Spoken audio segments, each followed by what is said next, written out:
Welcome back to my channel KMSM. Today we are going to study about physical properties of halogen derivative.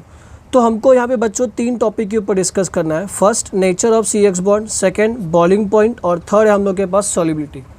ठीक है, इसके ऊपर आज हम लोग क्या करेंगे, काफ़ी डिटेल में क्या करेंगे, स्टडी करने की कोशिश करेंगे. तो चलिए सबसे पहला जो पॉइंट है हम लोग का नेचर ऑफ CX बॉन्ड के बारे में क्या करना है, हम लोग को इन्फॉर्मेशन पता करना है. और आपको दूसरी किसी टेक्स्ट बुक में वही भी लिखा हुआ दिखाई देगा, nature of intermolecular forces, nature of intermolecular forces ऐसा लिखा हुआ भी आपको दिखाई देगा. ठीक है, तो आपको उसमें टेंशन लेने वाली बात कुछ नहीं है. सबसे पहले हम लोग बात करेंगे कि जो हम लोग का कार्बन और हेलोजन का बॉन्ड है, अगर आप कार्बन हेलोजन का बॉन्ड देखेंगे, ठीक है, हमको ये पता है कि जो हमारा हेलोजन का ग्रुप होता है वो क्या होता है, इलेक्ट्रोनेगेटिव होता है, जिसकी वजह से इसकी इलेक्ट्रोनेगेटिविटी क्या होगी, ज़्यादा होगी.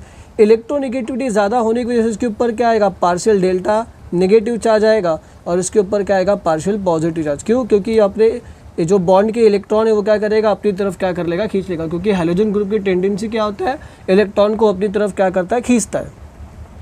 तो इसी के बेसिस पर हम लोग क्या करेंगे, डिस्कस करेंगे. तो सबसे पहले पॉइंट मैंने यहाँ पे लिखा हुआ है कि carbon halogen bond is polar bond as a halogen are more electronegative than the carbon, जैसा मैंने आपको यहाँ पे बताया अभी थोड़ी देर पहले. Therefore the carbon atom exhibits partial positive charge और हेलोजन एटम क्या आएगा, पार्शियल नेगेटिव चार्ज. ये भी मैं आपको बता चुका हूँ. अब जिसकी वजह से ये सब चीज़ें हो रही, अगर आप इसके अंदर हाइब्रिडाइजेशन की बात करेंगे तो ये कैसा होता है, sp3 हाइब्रिडाइज होता है. और हम लोग इसके बाद बोलेंगे the CX bond is form by overlap of sp3 orbital of carbon atom with the half field of p orbital of halogen atom. इसलिए मैंने इसका हाइब्रिडाइजेशन क्या बोला, it is sp3, because carbon atom का जो हाइब्रिडाइजेशन होता है वो क्या होता है, sp3 होता है, जिसलिए पूरे मॉलिक्यूल का हाइब्रिडाइजेशन क्या आ जाता है, sp3 आता है. एटम का हाइब्रिडाइजेशन होता है बच्चों, मॉलिक्यूल का हाइब्रिडाइजेशन नहीं होता है, ये आपको हमेशा याद रखना है.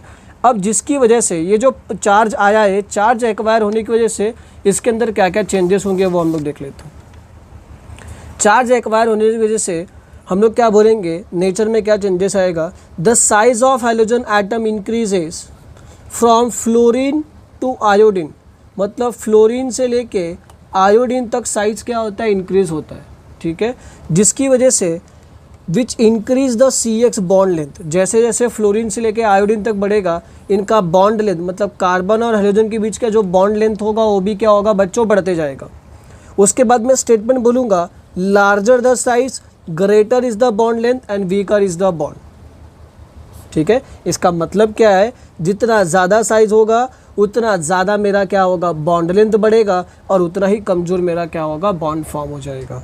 Therefore bond strength of CX bond decreases from carbon fluoride to carbon iodide. मतलब फ्लोरीन से लेके आयोडीन तक हम लोग का जो बॉन्ड का स्ट्रेंथ होगा, जो ताकत होगी वो क्या हो जाएगी, डिक्रीज हो जाएगी इन CH3X, in CH3X.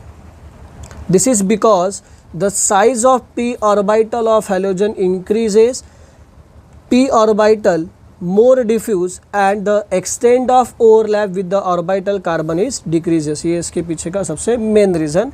Therefore strongest bond is formed overlap of orbital with the same principal quantum number.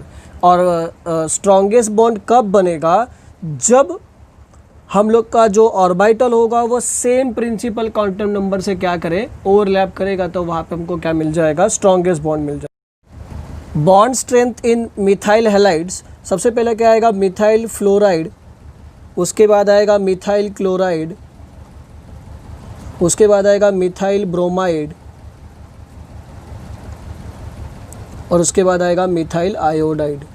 ये हम लोग के पास क्या, बॉन्ड की स्ट्रेंथ की क्या दी गई है, ऑर्डर दी गई है. ठीक है, अब आगे बढ़ते हैं हम लोग. तो ये बात कर लिया हम लोग ने नेचर के बारे में. नेचर के बारे में हम लोग ने सीधा पॉइंट यहाँ से डिस्कशन कर लिया कि जो बॉन्ड स्ट्रेंथ होगा वो कहाँ से कहाँ तक डिक्रीज होगा, फ्लोरीन से लेके आयोडीन तक क्या हो जाएगा, मेरा बॉन्ड स्ट्रेंथ डिक्रीज हो जाएगा. किस में, CH3X में. किस में, CH3X मतलब मिथाइल हैलाइड में हमको क्या होगा, डिक्रीज होते हुए दिखाई देगा. अब आगे बात करते हैं इसकी फिजिकल प्रॉपर्टी. जो दूसरी फिजिकल प्रॉपर्टी है वह है बॉइलिंग पॉइंट. ठीक है, अगर बॉइलिंग पॉइंट के लिए बात करेंगे तो हम लोग के पास बोलने के लिए यहाँ पे बहुत कुछ है जो आपके स्क्रीन पे दिख रहा है. हम लोग सबसे पहले बोल देंगे कि मेनी वोलाटाइल हेलोजन कंपाउंड है the sweet smell like CH3Cl, CH3Br, C2H5Cl, इनके पास कैसे होते हैं, स्वीट स्मेल होता है। उसके बाद मैं बोलूँगा कि lower member are gases and higher member are liquid और solid in alkyl halide. Boiling point of alkyl halide are considerably higher than those of hydrocarbon, या मैं क्या बोल सकता हूँ, अल्केन। ड्यू टू, रीज़न क्या है, क्योंकि high polarity and higher molecular mass की वजह से हम लोग को पता चलता है। Due to high molecular masses and greater the polarity of intermolecular attraction, like अभी वो इंटरमॉलिक्यूलर अट्रैक्शन कौन कौन सा होता है हम लोग के पास, वैन डर वाल होता है, डाइपोल मोमेंट होता है और लंडन फोर्स अट्रैक्शन होता है, जिसकी वजह से हम लोग को बॉइलिंग पॉइंट क्या होता है, हमेशा हायर दिखाई देता है हाइड्रोकार्बन से, या अल्केन से हम लोग बोल सकते हैं। Therefore, force of attraction increases with increase in size. Hence, boiling point of alkyl halide having the same alkyl group decreases in order of, ये order है, methyl iodide, methyl bromide, methyl chloride और methyl fluoride. ठीक है, फिर से order repeat करता हूँ, decreasing order. Methyl iodide is greater than methyl bromide, methyl bromide is greater than methyl chloride and methyl chloride is greater than methyl fluoride. For a given halogen, boiling point rises with an increase in carbon atom. जैसे जैसे मैं carbon atom बढ़ाऊंगा, for example अगर मैंने आपको methyl chloride दिया है, उसका बॉइलिंग पॉइंट कुछ अलग होगा। अब मैंने क्या कर दिया, एक कार्बन इंक्रीज कर दिया, अब मैंने क्या बोल दिया, इथाइल क्लोराइड, उसका बॉइलिंग पॉइंट कुछ और अलग होगा।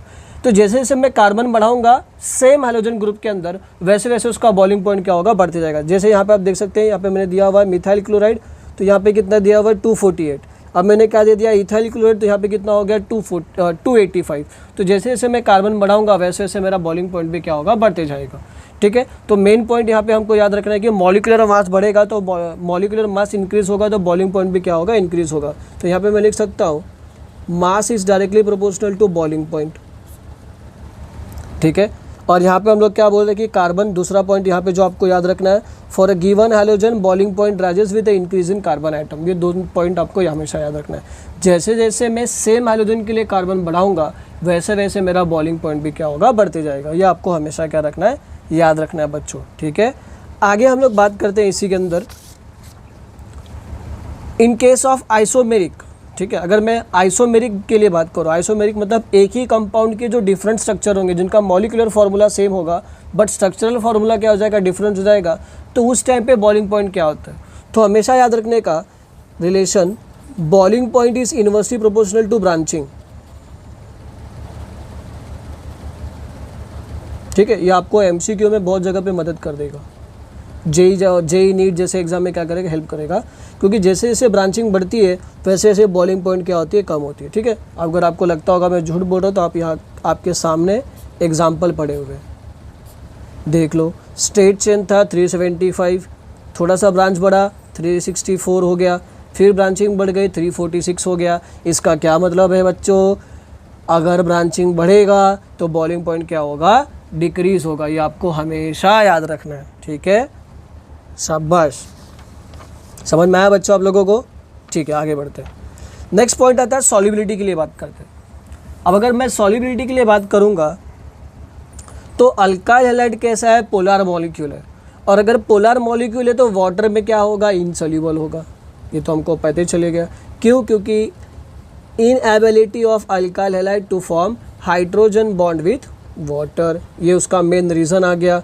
अब attraction between alkyl halide molecule is stronger than attraction between alkyl halide and water, क्योंकि अल्काइल हैलाइड के जो खुद के मॉलिक्यूल होंगे उनके बीच में जो अट्रैक्शन होता है वो काफ़ी ज़्यादा होता है as compare to alkyl halide and water, जिसकी वजह से alkyl halide are soluble in non polar organic solvent.